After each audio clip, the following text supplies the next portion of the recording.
The crops of the field arrive very early in the morning. After collecting the grapes in bins, they are poured into a crushing machine where the grapes are destemmed and chopped.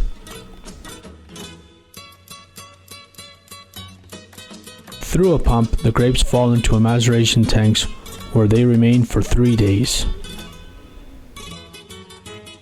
With a special hose, the macer goes to a press where the skin and seeds are removed. The press has a capacity for 2,000 kilos of ground grapes.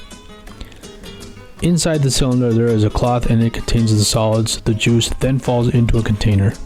After the press, the fermentation cylinders are filled with pumps and hoses.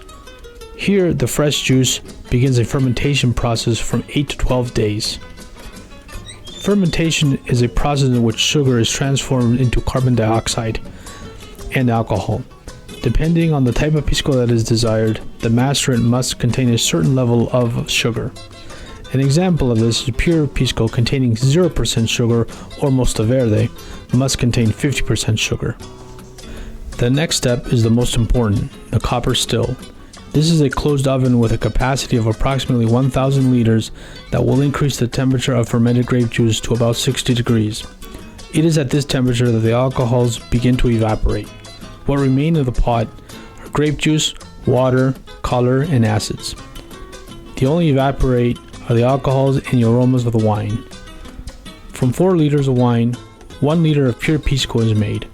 The steam passes through the coil where it cycles 8 times, and this lowers the temperature, thus turning it into a liquid. After passing by the copper pipe, a cotton filter is used to filter the particulates that were not left in the pot. The first part, that consists of 5 to 8 liters, is called the cut and head, which is eliminated because it contains a large percentage of ethanol. In order for the grape distillate to be called pisco, the degree of alcohol must be between 38 and 48. After checking the density of pisco with a densimeter,